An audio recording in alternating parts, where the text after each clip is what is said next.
اب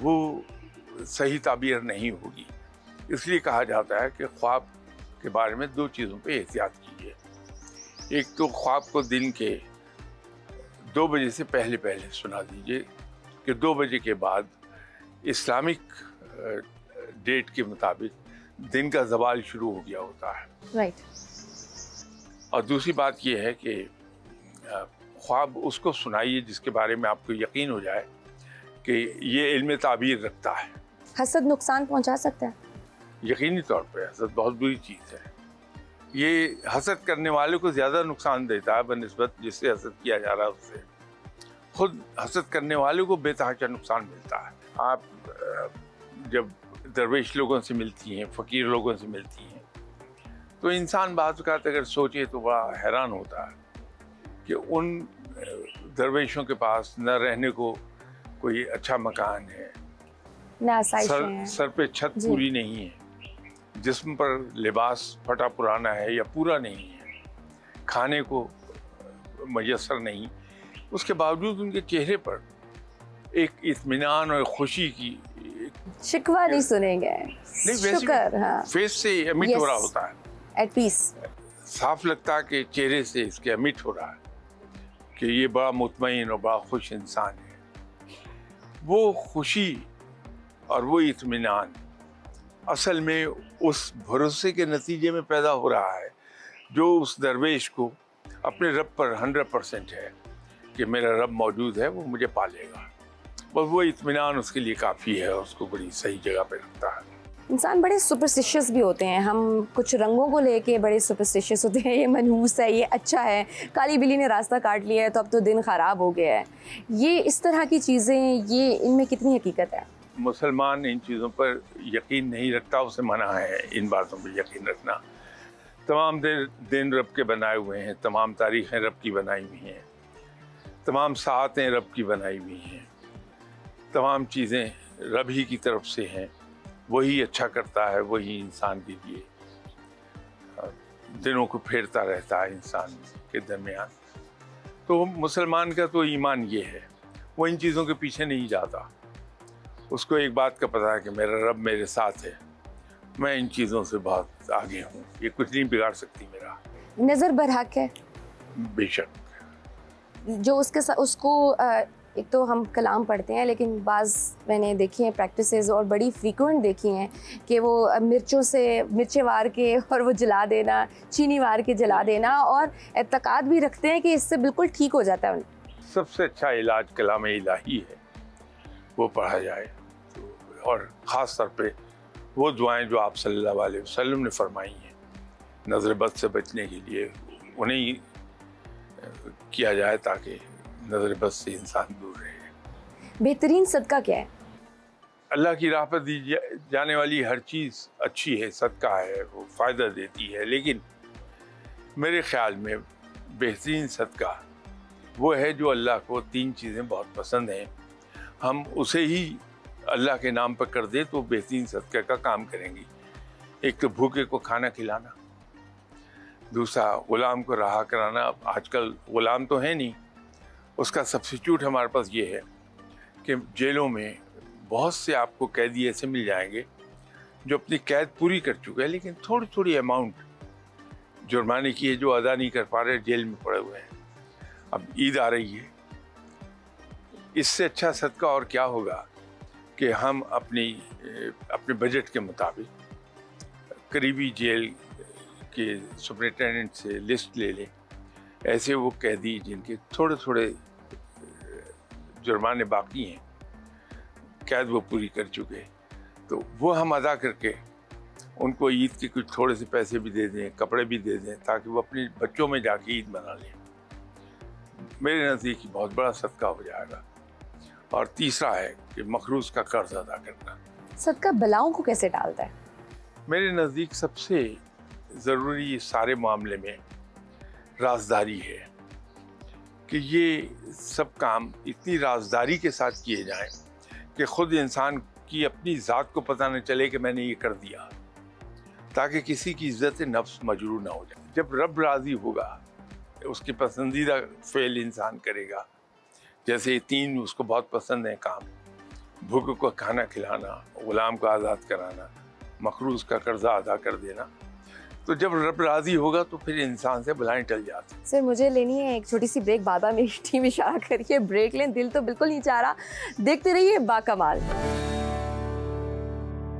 welcome back to با کمال. سر یہ بتائیے آپ دن کا آغاز کیسے کرتے ہیں؟ آج کل تو چونکہ میں ریگولر نوکری میں نہیں ہوں بلکہ ایز ایڈوائزر کام کر رہا ہوں، تو اس لیے وہ پہلے کی سی پابندی تو ہے نہیں.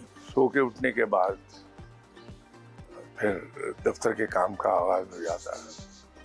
اس سے جب فارغ ہوتا ہوں گھر میں اپنے فیملی کے ساتھ وقت گزرتا ہے. کوئی سوشل لائف اتنی زیادہ ہے نہیں میری، تو یا گھر ہے یا آفس کے کام ہے. کتنا وقت عبادت میں گزارتے ہیں؟ میں گناہگار آدمی ہوں، میں نے عبادت کیا کرنی. یہ عبادت کرنا تو نیک لوگوں کا کام ہے. رمضان میں لیلۃ القدر کی کیا پہچان ہے؟ دیکھیے، لیلۃ القدر رب تعالیٰ نے خفیہ رکھی ہے، اس لیے اس کی کوئی ایسی پہچان آتھینٹک تو ہو نہیں سکتی. مختلف بزرگان دین نے اسے بیان کیا ہے کہ لیلۃ القدر میں ساتھ ایسی آتی ہے کہ خاموشی چھا جائے گی، بہت اس میں سکون ہوگا. اب یہ وہ چیزیں ہیں جو ریلیٹیو ہیں، ان کو ہم آتھینٹک کہہ نہیں پائیں گے. یہ انسان کے اپنے احساسات اور محسوسات پر ہے. تو رب تعالیٰ نے اسے چھپایا ہے، تو اس لیے اس کو عیاں اللہ نے سائنس سے بھی عیاں نہیں کیا. جیسے میں نے عرض کیا کہ نیک لوگوں نے اپنے اپنے محسوسات کے مطابق کہا، اس لیے میں نے اس سے ریلیٹیو ٹرم کہہ دیا. تو لیلۃ القدر رب نے چھپائی ہے، وہ چھپی ہوئی ہے. اس میں حکمت یہ ہے کہ بجائے اس کے کہ ہم ایک رات جاگ کے عبادت میں گزار لیں، تو کم از کم آخری اشرا جو بہت ہی اپنے اندر رحمتیں لیے ہوئے ہے، اس میں اگر ہم جاگیں کہ تاک راتوں میں جاگ لیں اور تلاش کریں اس رات کو، تو ہم جب ہر رات کو جاگتے ہیں تو اس سے ہمارا اپنے ہی بھلا ہوتا ہے کہ ہم پوری رات جاگتے ہیں، اپنی عبادت کر رہے ہیں. اس سے جو کچھ انسان کی اندرونی کیفیات ہیں اس میں بلا کی جلا ہے وہ بخشی جاتی ہے. روحانیت ریاضت سے آتی ہے یا یہ صرف عطا ہے؟ ہماری جو سوچ ہے وہ ابتدا ہے ہر کام کی. سب سے پہلے سوچ آتی کسی چیز کی، اس کے بعد پھر ارادہ کرتا ہے انسان، اس کے بعد عمل کر لیتا. تو بنیاد سوچ ہے. اگر انسان کی اپنی سوچ پازیٹیو ہو گئی، تو پازیٹیو سوچ کے نتیجے میں جو وہ ارادے کرے گا وہ بھی پازیٹیو ہوں گے، اور ان پازیٹیو ارادوں کے نتیجے میں جو وہ عمل کرے گا وہ بھی پازیٹیو ہوں گے. تو سوچ کو پازیٹیو کر لیا جائے. دوسرا جو حقوق اللہ ہیں ان کو بالاہتمام ادا کرے، پورے ادب آداب کے ساتھ، اہتمام کے ساتھ، اور پھر نیکی اختیار کر لے. جب ہم ان 3 چیزوں کو اکٹھا کر لیتے ہیں تو وہ ہمیں رب کے قریب لے جاتی ہے. اس کو آپ پھر کوئی بھی نام دے دیجئے، تصوف کا نام دے دیں، روحانیت کا نام دے دیں، کچھ کہہ لیجیے آپ، وہ اس صورت میں آتی ہے. لیکن ان تینوں چیزوں کا کمبینیشن بنانا پڑتا ہے. آپ کو کبھی بہت غصہ آئے تو کیا کرتے ہیں؟ آتا ہے غصہ؟ وہ آپ نے نیچرلی ہے. دیکھیے، غصہ انسانی فطرت میں ہے جی. اور انسان کی پروٹیکشن کے لیے غصہ ضروری بھی ہے، لیکن اس کو قابو میں رکھنا چاہیے. جیسا منہ زور گھوڑا، تیز دوڑنے والا گھوڑا بہت اچھا ہے، لیکن وہ اس وقت تک اچھا جب تک اس کو آپ نے لگام ڈالی ہے. جب آپ کے قابو سے باہر ہو جائے تو برا ہے. دوست کیسا ہونا چاہیے؟ جناب حضرت علی کرم اللہ جو کہ اسٹینڈرڈ سے اگر دیکھا جائے تو میرا صحیح دوست وہ ہے جو میری برائی میرے منہ پر بیان کرتا ہے لیکن تنہائی میں، اور میری تعریف میرے سامنے نہیں کرتا، وہ سچا دوست ہے۔ ہمارے معاشرے میں عدم برداشت بہت بڑھتی جا رہی ہے، اس کی کیا وجہ ہے اور اس کے آگے ہم کیسے بند باندھ سکتے ہیں؟ یقینی طور پہ ایسے ہی ہے جو آپ نے فرمایا، لیکن ہمیں مایوس ہونے کی اس میں کوئی ریزن دکھائی نہیں دیتی۔ تمام قومیں انہی راہوں سے گزر کر اوپر گئی ہیں، ہم بھی ایک پروسیس میں، ایک ٹرانزیشن میں ہیں، تو یہ تمام چیزیں آئیں گی ہمارے اندر، لیکن رفتہ رفتہ دور ہوتی جائیں گی۔ عمران خان دوبارہ وزیر اعظم بن سکتے ہیں؟ بھی اس بارے میں کچھ عرض نہیں کر پاؤں گا۔ میں نے عرض کیا نا کہ میں ان پڑھ آدمی ہوں، تو ان چیزوں سے بہت دور ہوں، میری رادر یہ چیزیں میری عقل سے بہت بالا ہیں۔ آج کل جو ہماری نوجوان نسل ہے یا ہمارے معاشرے کے جو لوگ ہیں، ذہنی دباؤ کا بہت زیادہ شکار ہیں، اور ڈپریشن ایک ایسی چیز ہے جو مطلب بہت زیادہ پریویل کر رہی ہے، اور اس سے جو سوسائڈل ریٹ ہے وہ بھی بڑھ رہا ہے۔ اس کی کیا وجوہات ہیں اور اس کو کیسے کنٹرول کیا جائے؟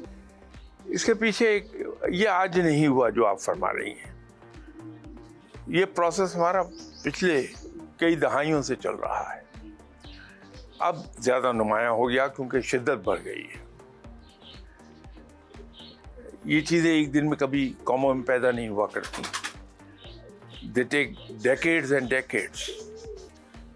اس کی بنیادی ایک وجہ ہے کہ ہمارا شفٹ چینج ہوا ہے، there is a big shift۔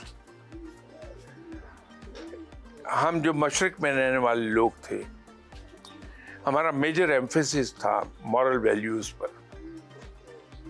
آپ آج سے 80 سال پیچھے چلی جائیے، لوگوں میں تعلیم کم تھی، لیکن مورل انکم کم تھی، لیکن ان کی مورل ویلیوز بڑی ہائی تھی۔ No doubt.